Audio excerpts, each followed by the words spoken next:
Hallelujah. सुबह की शुरुआत खुदावंद के साथ आप सभी को खुदावंद की मीठी और पवित्र नाम में जय मसीह की।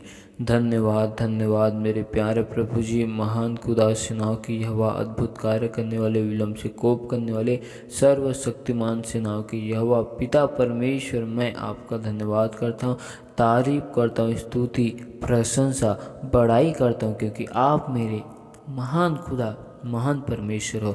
अद्भुत कार्य करने वाले, विलम्ब से कोप करने वाले पिता परमेश्वर, आपका धन्यवाद करते, तारीफ करते, स्तुति प्रशंसा करते मेरे प्यार प्रभु जी। इस वक्त हम आपके वचन कलाम की ओर जाते। आप अपने भेद भरी गुप्त बातों के द्वारा आप हमसे बोल और बातचीत कर प्रभु जी। हम पर दया कर, अनुग्रह कर। हम सारे महिमा आपको देते हुए इस दुआ को यीशु मसीह नासरी के नाम से मांगते, आमीन। हालेलुया। तो आइए हम परमेश्वर की वचन और कलाम की ओर जाते। तो आप हमारे साथ व्यवस्था विवरण की किताब 15 अध्याय के 7 आयत को निकाल सकते। जो देश तेरा परमेश्वर यहोवा तुझे देता है, उसके किसी फाटक के भीतर यदि तेरे भाइयों में से कोई तेरे पास दरिद्र हो, तो अपने उस दरिद्र भाई के लिए ना तो अपना हृदय कठोर करना और ना अपनी मुट्ठी कड़ी करना। हालेलुया। परमेश्वर का वचन और कलाम कहता है कि जब यहोवा परमेश्वर ने हमें जिस देश को, जिस जगह को, या यहोवा परमेश्वर ने हमें जिस क्षेत्र के विषय में आशीष को दिया है, हालेलुया, और उस वक्त हमारे बीच में, हमारे भाइयों में से या हमारे पड़ोसी में से, हमारे फाटक में या हमारे घर में या हमारे निकट में रहते हुए और हमारे पास में जब आता है, तो हमें उस भाई या उस मनुष्य के लिए अपने हृदय को कठोर नहीं करना है। उनकी सहायता करने के लिए, मदद करने के लिए, सहयोग करने के लिए अपने मन को कठोर नहीं करना है, वरन अपने मन को, अपने विचारों को उस भाई की सहायता करने के लिए खोलना है। और आगे वचन में कहते हैं कि अपनी मुट्ठी को कड़ी नहीं करना। हमें अपनी मुट्ठी को उस भाई के लिए कड़ी करने की ज़रूरत नहीं है। हालेलुया।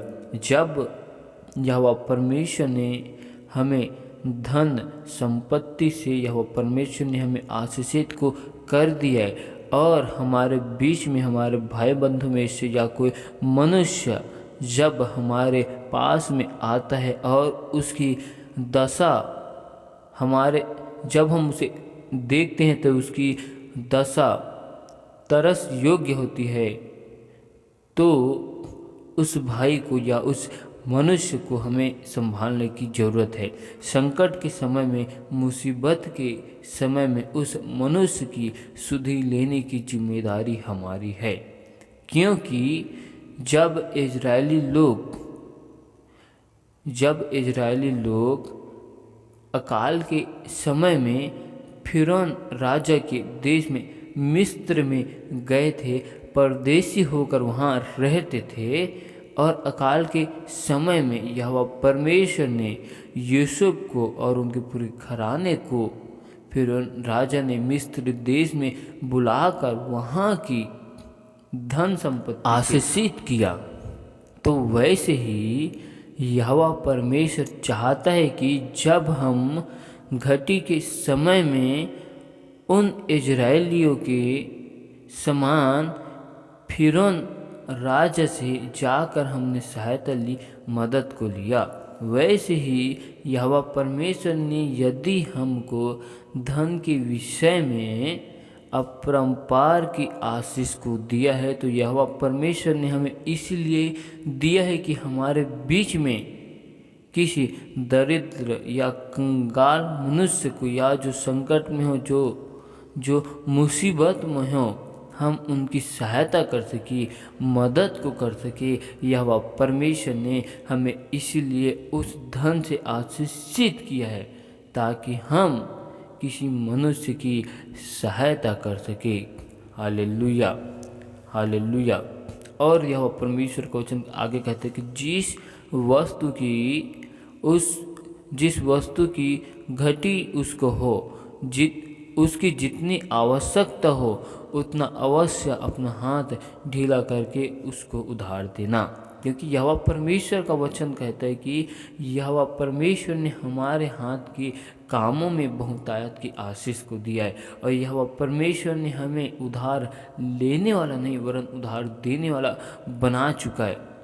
और यह परमेश्वर कहता है कि मैंने तुझे नीचे में नहीं परंतु ऊंचे में रखा है, और तो अन्य जातियों को उधार दिया करेगा। जब यह परमेश्वर ने हमें इन विषय में, इन क्षेत्र में संपन्नता की आशीष के साथ, अपरंपार की आशीष के साथ हमको लोगों के बीच में खड़ा कर दिया है और हमको आशीषित कर दिया है, तो जब हमारे पास में कोई मनुष्य आता है तो हमें उनकी सहायता मदद करनी चाहिए, क्योंकि यहोवा परमेश्वर उस मनुष्य को हमारे पास में भेजता है।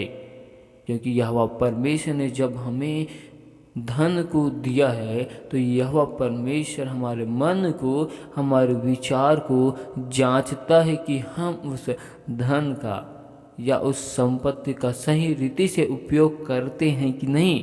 इसी वजह से यह परमेश्वर उस मनुष्य को या उस भाई को हमारे पास में या हमारे घर में, हमारे नगर में भेजता है। जब हमारी दृष्टि उस मनुष्य के ऊपर पड़ती है तो हम उस भाई की सहायता करते हैं कि नहीं करते, यह परमेश्वर ये हमसे देखना चाहता है। Hallelujah, hallelujah. हमें यहोवा परमेश्वर ने जिस क्षेत्र में अपरंपार की आशीष को दिया है, उस क्षेत्र में यहोवा परमेश्वर हमसे यही चाहता है कि हम उस मनुष्य की या परमेश्वर के लोगों की हम सहायता करें, मदद करें। हालेलुया। जब यहोवा परमेश्वर हमको धन की आशीष से भर दिया है तो हमें अपने लोगों को उस धन के द्वारा उनकी सहायता मदद करने की आवश्यकता है। क्योंकि परमेश्वर ने हमें इसी लिए दिया है कि हम उस मनुष्य की मदद कर सके। क्योंकि परमेश्वर का वचन कहता है कि भेंट मनुष्य के लिए मार्ग को खोलती है।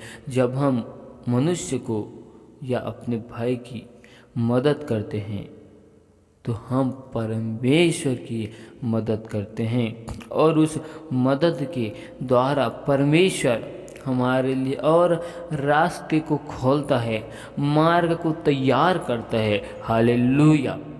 परमेश्वर इन वचनों के द्वारा आप सभी को बहुतायत की आशीष दे। आमीन। हालेलुया।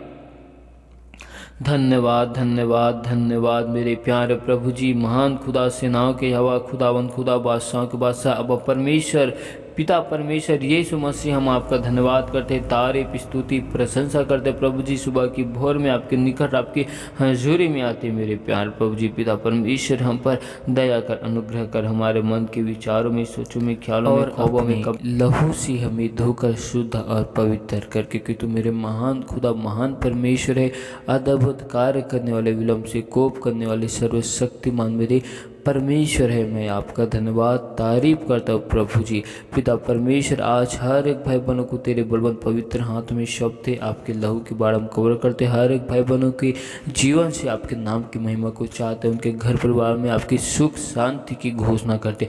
पिता परमेश्वर, अब तक हमसे जाने अनजाने भूल चुके में जो गुनाह पाप अपराध है प्रभु, जिन सारे गुनाहों को, पाप को, अपराधों को आप हमारे क्षमा करें मेरे प्यार प्रभु जी, और अपने लहू से हमें धोकर शुद्ध और पवित्र करके, क्योंकि तू हमारे महान खुदा, महान परमेश्वर है, अद्भुत कार्य करने वाले, विलम्ब से कोप करने वाले, आप हमारे सर्वशक्तिमान परमेश्वर हो। हम आपका धन्यवाद करते, हर एक भाई बहनों के आने जाने में तू सहायता मदद करना, आपकी अग्निमय स्वर्गदूत की पहरा को यीशु मसीह नासरी के नाम से लगाते हैं। और खुदावंद यीशु मसीह, दया कर, अनुग्रह कर, हर एक की सोचों में, विचारों में, ख्यालों में, ख्वाबों में कब्जा कर प्रभु जी, और हर एक लोगों को आप अपने वचन में, कलाम में, अपने नियम में, व्यवस्था में चलाइए मेरे प्यार प्रभु जी। पिता परमेश्वर, आपने जो हमसे वादा किया है कि मैं तुम्हें एक और सहायक और पवित्र आत्मा को दूंगा कहा है, उसी सहायक और पवित्र आत्मा को हर एक भाई बहनों को दीजिए प्रभु जी। आपकी आज्ञा में, आपके नियम में हर एक भाई बहन चलने वाले बन जाए प्रभु जी। पिता परमेश्वर, हर एक भाई बहन के मन को, हृदय को परिवर्तन कर प्रभु जी। हर एक लोग मेरे प्यार प्रभु जी आपके भवन के लिए, आपके राज्य के लिए सेवा करने वाले, कार्य करने वाले बन जाए मेरे प्यार प्रभु जी। हर एक भाई बहन के मन को राजा परिवर्तन कर, हर एक भाई बहन के मन को, हृदय को नम्र बना मेरे प्यार प्रभु जी, ताकि हर एक भाई बहन, हर एक मनुष्य की सहायता कर सके, मदद कर सके मेरे प्यार प्रभु जी। पिता परमेश्वर, आप हमें तरस की आत्मा को दे प्रभु जी, और उसे तरस की आत्मा से हर एक भाई बहनों को भर दे मेरे प्यार प्रभु जी। पिता परमेश्वर, संकट के समय में आप हमारी सहायता करने वाले परमेश्वर हो प्रभु जी। विपत्तियों के समय में आप हमारे बचाने वाले परमेश्वर हो। आप हमारी सेनाओं के यहोवा हो और आप हमारे जिंदा परमेश्वर हो। हम आपका धन्यवाद करते हैं, तारीफ करते, स्तुति, प्रशंसा, बड़ाई करते हैं, क्योंकि आप हमारे महान परमेश्वर, सनातन काल की सेनाओं की यहोवा हो। आप मुक्तिदाता परमेश्वर हो। आज हर एक भाई बहनों के आने जाने में आपकी अग्नि में स्वर्गदूत की पहरा को लगाते प्रभु जी। हर एक भाई बहन के जीवन में आपके नाम की महिमा को चाहते, उनके जीवन से हर एक प्रकार की समस्या, विपत्ति, बाधाएं खुदाबंद के सामर्थ्य नाम से दूर किया जाए। हर एक यरीहो की दीवारों, पूर्वजों के सारे श्रापों को मैं टूटने की घोषणा करता प्रभु जी। हर एक भाई बहन आपके नाम की गवाही के साथ आपके भवन, आपके राज्य में खड़े किए जाए प्रभु जी। दया कर, अनुग्रह कर प्रभु जी। हम आपका धन्यवाद करते हैं आज सुबह की भोर के लिए, सुंदर से समय के लिए जो आपने हमें अपने हजूरी, अपनी उपस्थिति में लेकर आया, इसके लिए हम आपका धन्यवाद करते और आपके नाम की तारीफ, स्तुति, प्रशंसा करते प्रभु जी। हम सारी आदर, महिमा, गौरव, जलाल आपको देते हुए इस दुआ को यीशु मसीह नासरी के नाम से मांगते, सुन और स्वर्ग के राज्य में ग्रहण कर, आमीन।